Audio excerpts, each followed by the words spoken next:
You take any crazy idea. I don't know, it's hard to make up a very crazy one day, witches or something like that, and you tell about what people used to believe in witches, and of course nobody believes in witches now, and you think, how could they believe in witches? Then you turn it around and you say, let's see, what witches do we believe in now? What ceremonies do we do? Every morning we brush our teeth. What is the evidence that the brushing the teeth does us any good in cavities? So you start wondering, are we all, imagine as the Earth turns on the orbit, there's an edge between light and dark. And along that edge, all the people along that edge, were doing the same ritual for no good reason. Just like in the Middle Ages, they had other rituals. And you try to picture this perpetual line of toothbrushes going around the Earth. It's to take the world from another point of view. Now, it may well be that brushing teeth is a very good thing because it gets rid of cavities, and you can find out whether it does or it doesn't by trying to find out. Now, you can ask your dentist, and he says, of course. And you say, what evidence? I have not found the evidence from dentists because they just learned it in school. Now, I'm not trying to argue that it's good or bad to brush teeth. What I'm trying to argue for is to think about things from a new point of view. You see, I have had in my life a number of pleasant experiences. The earliest one, when I was a kid, I invented a problem for myself, the sum of the powers of the integers. And in trying to get the formula for it, I developed a certain set of numbers formula for which I couldn't get. And I discovered later that those were known as the Bernoulli numbers, and discovered in 1739. So I was up to 1739 when I was about 14, you see. And then a little later I discovered something. I find out they invented a thing called, which we now call operator calculus. And that was invented in 1890 something. You see, I was inventing things that came later and later. But the moment when I began to realize that I was now working on something new was when I read about quantum electrodynamics at the time, and I read a book and I learned about it. For example, I read Dirac's book, and he had these problems that nobody knew how to solve. They were described there. I couldn't understand the book very well because I really wasn't up to it. But there, in the last paragraph at the end of the book, it said, some new ideas are here needed. And so there I was. Some new ideas were needed. Okay, so I started to think of new ideas.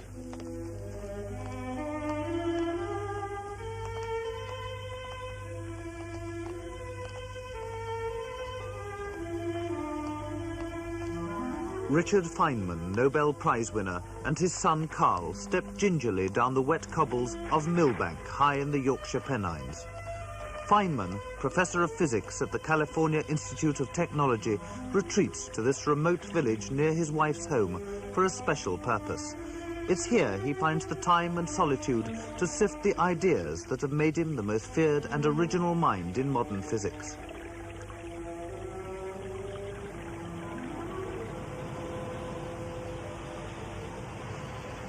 Feynman is in the forefront of one of the oldest and most intriguing games of hide-and-seek in science, finding the ultimate constituents of the world. In this search, Feynman is a celebrated maverick who was encouraged by his father, a New York clothing salesman, to confront conventional wisdom. One Sunday, all the kids were all walking in little parties with their fathers in the woods.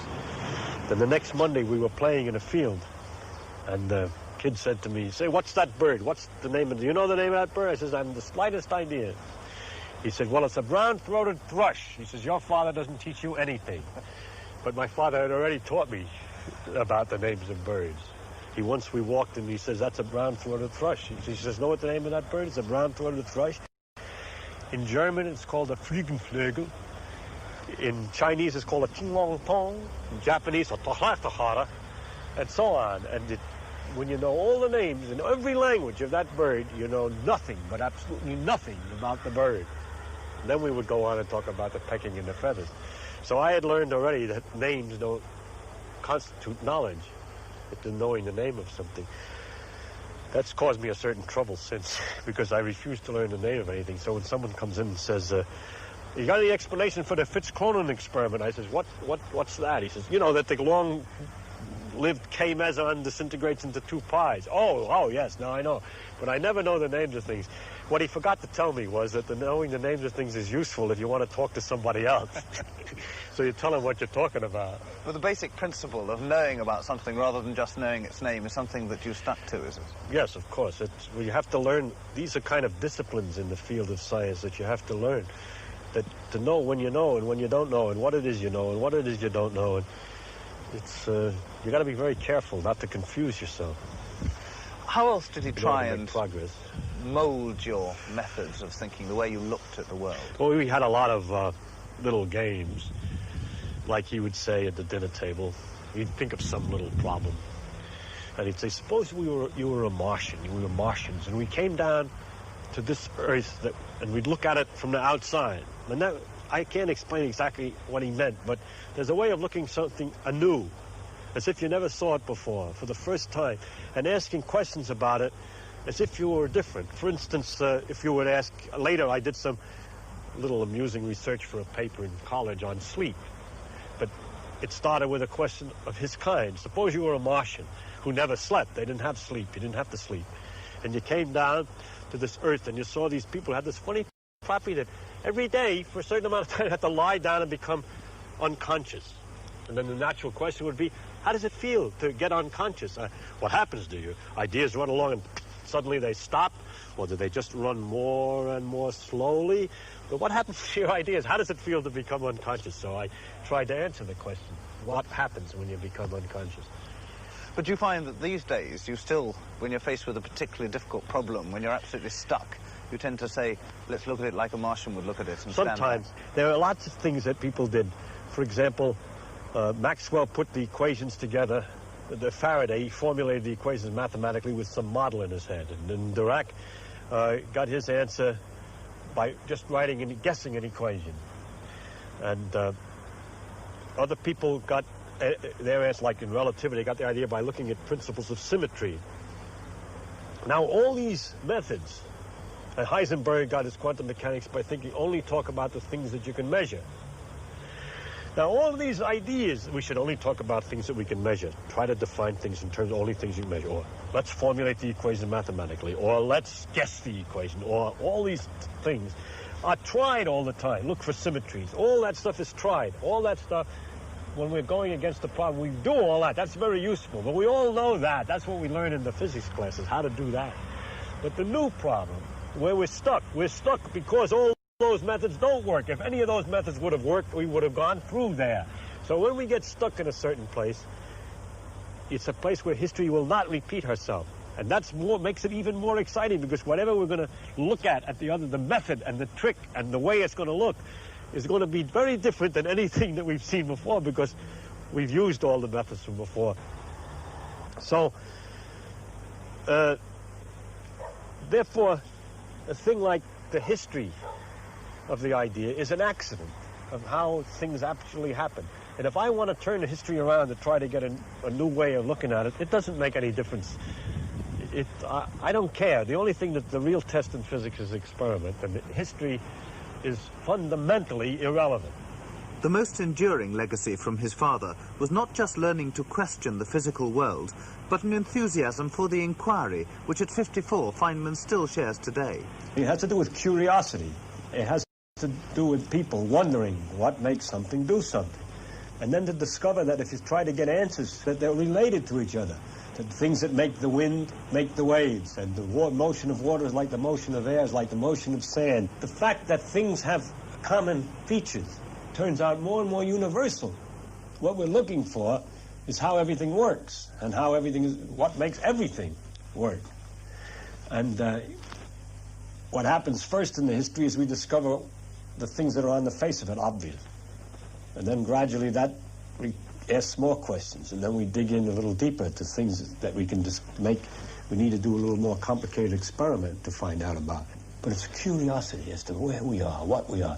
It's very much more exciting to discover we're on a ball, half of it sticking upside down. It's spinning around in space. There's a mysterious force which holds us on. It's going around a great big glob of gas that's burning fueled by a fire that's completely different than the fire, any fire we can make. Well, now we can make that fire, nuclear fire. No. But that's a much more exciting story to many people than the tales which other people used to make up who worried about the universe, that we were living on the back of a turtle or something like that. They were wonderful stories, but the truth is so much more remarkable. And so what's the pleasure in physics is that, to me, is that as it's revealed, the truth is so remarkable, so amazing.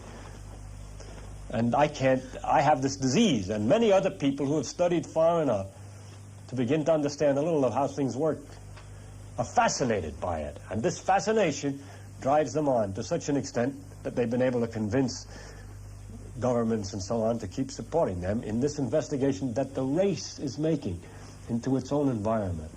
As a theoretical physicist, Feynman doesn't have a laboratory, and he finds family relaxation helps him to concentrate.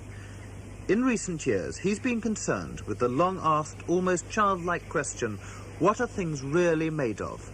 What makes up the world we see around us? Have we at last come to the foundation stone from which we can make anything? A tree, a human being? Or must we go on looking at smaller and smaller pieces and going deeper and deeper into a bottomless pit? Feynman is trying to knit together our scattered knowledge of the smallest pieces of matter to see whether they fit a pattern. The problem, although fundamentally important to all branches of science, seems far removed from everyday reality. The world is strange. The whole universe is very strange. But see, when you look at the details and you find out that the rules are very simple of the game, the mechanical rules by which you can figure out exactly what's going to happen when the situation is simple. It's again this chess game business. If you were in just a corner where only a few pieces are involved, you can work out exactly what should happen. And you can always do that when there's only a few pieces. And so you know you understand it. And yet, in the real game, it's so many pieces you can't figure out what's going to happen. So there was a kind of hierarchy of different complexities. It's hard to believe. It's incredible. In fact, most people don't believe that the behavior of, say, me, one yak, and you nodding and all this stuff is the result of lots and lots of atoms all obeying these very simple rules. Come out that it evolves into such a creature that the billion years of life with its experiences has produced a thing with prongs that stick out like this and so on. There's such a lot in the world, there's so much distance between the fundamental rules and the final phenomena that it's almost unbelievable that the final variety of phenomena can come from such a steady operation of such simple rules. But you've had to build the most complex scaffolding to find out the simple rules. But it is not complicated. It's just a lot of it. And if you'd start at the beginning, which nobody wants to do, I mean, you come in to me now in an interview and you're asking me about the latest discoveries that have been made. Nobody ever asks about a simple, ordinary phenomenon in the street. You know, like, what about those colors? Or something like that. We have a nice interview, explain all about the colors, butterfly wings, whole big deal. You don't care about that. You want the big final result. So then it's going to be complicated because I am at the end of 400 years, a very effective method of finding things out about the world. In the search for the ground rules of the physical world, John Dalton worked out a comprehensive explanation over 150 years ago. He assumed that everything we see is made out of tiny atoms, that they're immutable and indestructible, and that atoms of different chemical elements like lead or copper have different weights. Too small to be observed, the atoms combine with each other to form complicated molecules, and vast collections of these molecules are recognizable to us as tables, trees, or whatever. But in the final analysis, atoms were to be the smallest constituents of matter, ultimate and unchangeable.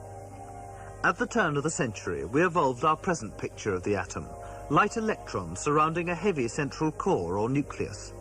Once the atom was shown to be destructible, attention turned to the nucleus, and during the 30s it was found that bombarding one nucleus with another led to a release of energy and the breaking up of the nuclei.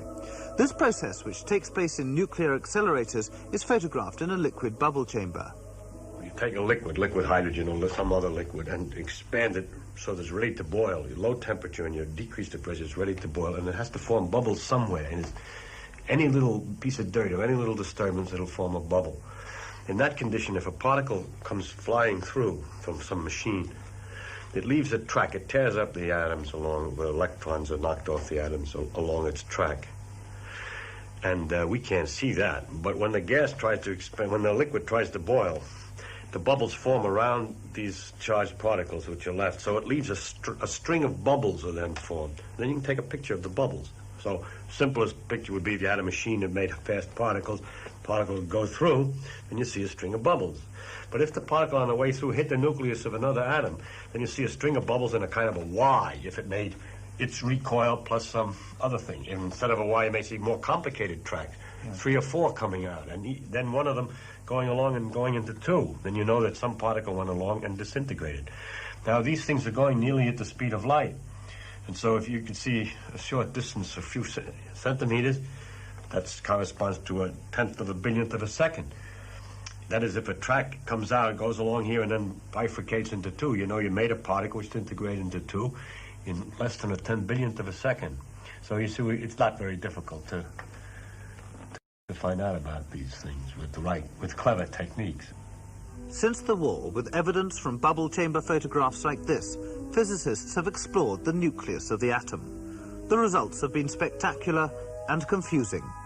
The harder the nuclei were bombarded against each other, the more they disintegrated into even tinier particles until literally hundreds were known. In the last 10 years, some order has been made out of seeming chaos by arranging the particles into patterns. Each pattern has 8 or 10 members, related by nuclear properties like spin and mass. To the physicist, patterns like this imply the possibility of even smaller particles, not yet identified but already named. The key to the question of what makes up the physical world, then, lies in the understanding of the nature of these nuclear patterns. We're getting close because we have a number of little theories by which we can understand these patterns. One picture which describes what particles you're going to find rather well is that all these particles are made out of something else which we happen to call quarks. And our quark is an object which comes in 3 varieties. It's either an A-type, B-type, or C-type quark, okay? And that the particles that we find are of 2 big classes. And one class we can understand as being made out of 3 quarks. And depending on the different proportions, how many A's, B's, and C's, and how they're moving around each other, if we count how many states we would get from putting 3 objects together, it could be made in so many ways, 27 different ways, each one being 3. We find groups of particles in groups of 27 analogously, and so on. A little more complicated, but it's more subtle, but it's like that. And then when we allow for their motion around each other, we find the higher energy states analogous to the way that we ought to get. And even semi-quantitatively, there seems to be a relation between the states, the rates at which one turn into another. So it looks like they're made out of just 3 quarks. Then there's this other class of particles, which are called mesons. The first class were called baryons. The words aren't going to do you any good. But the other class of mesons, we have to understand as being made of a quark, 1 quark, and 1 antiquark. An antiquark is a negative particle with all the numbers, all the charge properties, the exact opposite of a quark. When we make a quark and an antiquark, put those together, we understand the meson states.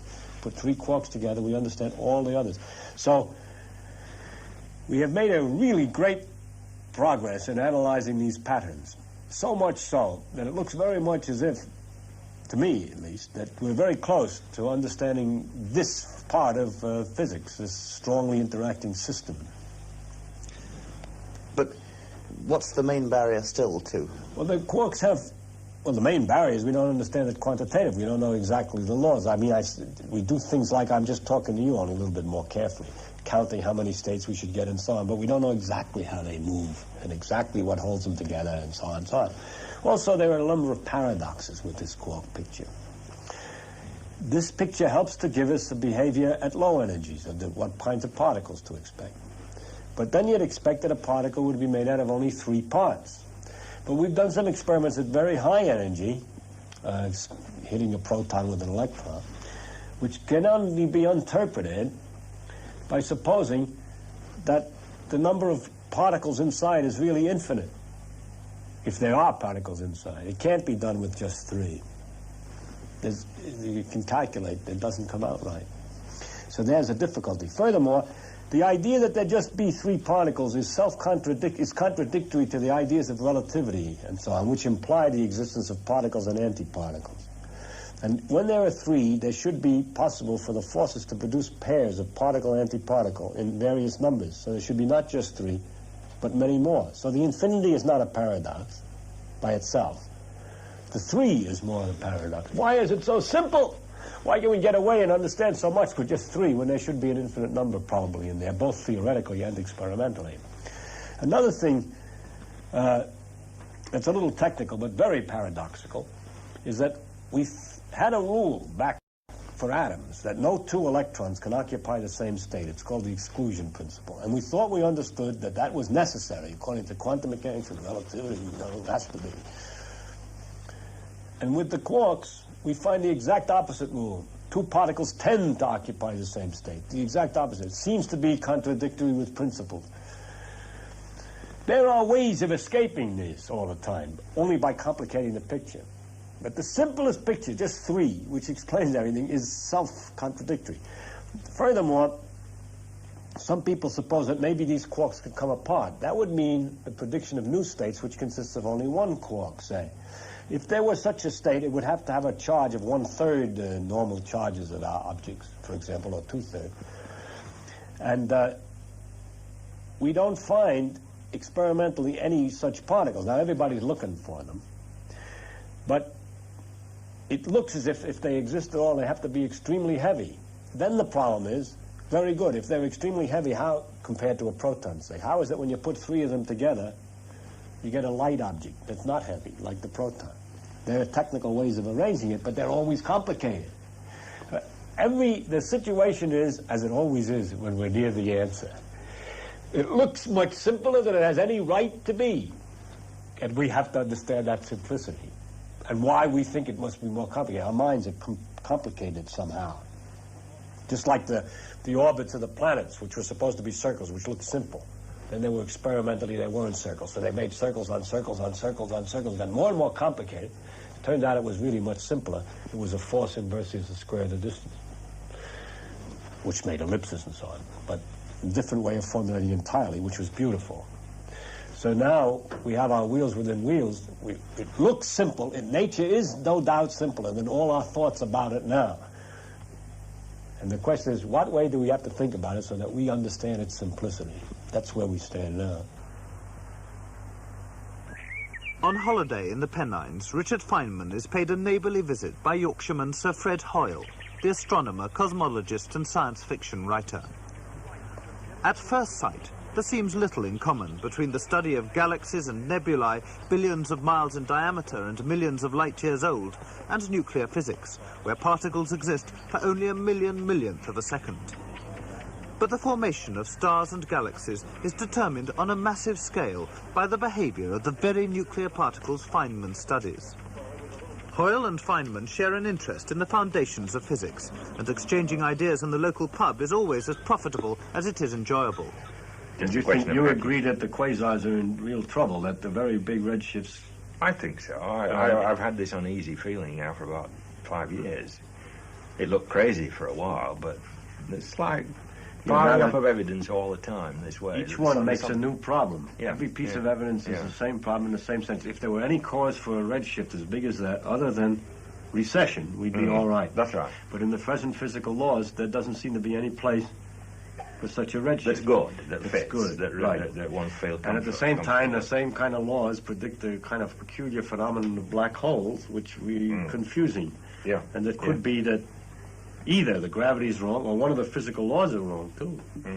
Some physical law that's involved. Because I'm not arguing at the moment that the physical laws are wrong. I mean, you would agree that one has to push it through along these lines. Yeah, the best way to progress, I always think maybe, is to try to be as conservative. That's what Wheeler always said. To try to be as conservative about the physical laws as possible in explaining the phenomenon. And if you continuously fail, then you gradually realize you got to change something. But if you start out by saying got to change something, there's so many ways of changing, and you don't know how it's most likely you don't have to change anything. Most of the time we succeed ultimately in explaining these damn things in terms of the known laws, but it's the cases that fail are the interesting ones. Yeah. Yeah, it's like the old story, isn't it? The chap with the under the single lamp in the street. Yes, that's right. Where a passerby says, "What are you looking for?" He says, "I'm looking for my key," and they search for it for a few minutes. And at the end of the minute, these minutes, the passerby said, "Are you sure you lost it here?" And the man said, "Not at all, but unless I lost it here, I'll never find it." Because the light's better here. Yeah. Yeah, we work where the light's better. Yeah. Once I was thinking by analogy that there was a time in the 1900s when the thought that the properties of substances were not physics. For example, they would be numbers. We would find a series of numbers, the index of refraction, that was physics. But the number for the index, that glass had an index of 1.543 and so on, that salt had another index, and that those numbers, the properties of substances, would come from chemistry or something. But that it was that time, it was considered a different branch.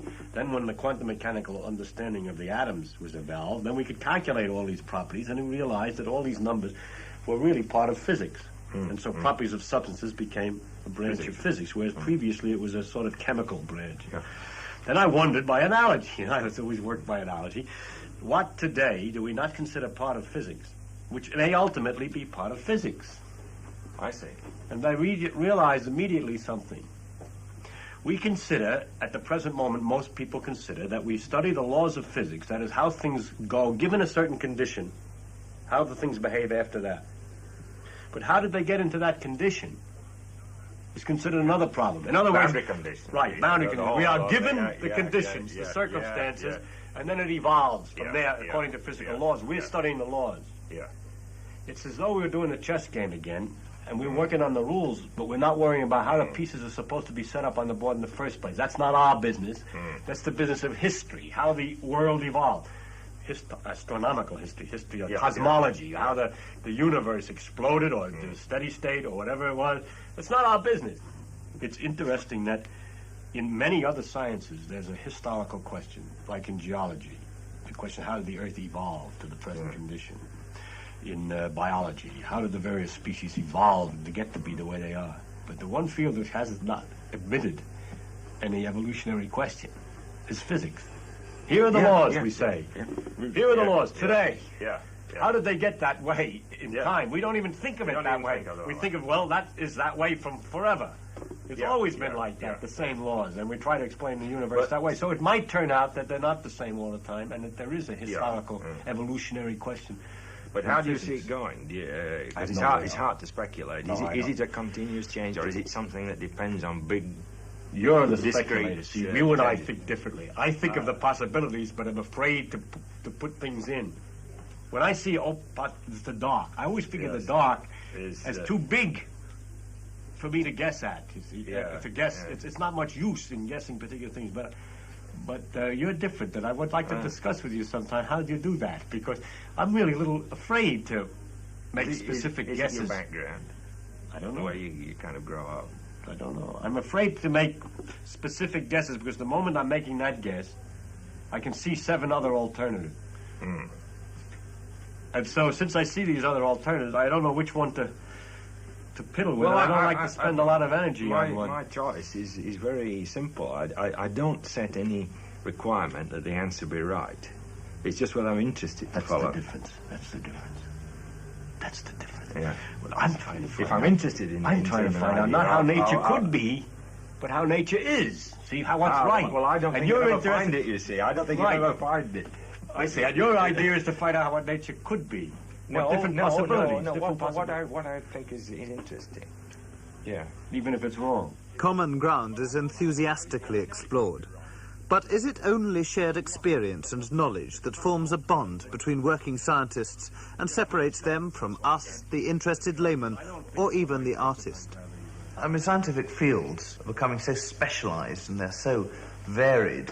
Are you really saying that you have more in common with, say, a paleontologist or someone in a branch of science very far removed from yours than you would with a playwright or a poet? Absolutely, especially if he's a good paleontologist. Because he's a good paleontologist, he's not just looking at old rocks. He's looking at the history of the Earth. He's looking when he stands and he looks at his own fingers, and he knows it's got 5 bumps. And he thinks of how did it evolve with 5 bumps. It's got the same as whales, and so on. And we keep talking about the importance of the fact that the thumb opposes. Then we can start discussing, is it really so important that the thumb opposes? Or is it language that has been evolved, the system of symbols? Or the size of the brain? This is a paleontologist. I can talk about this stuff. That's close to his field.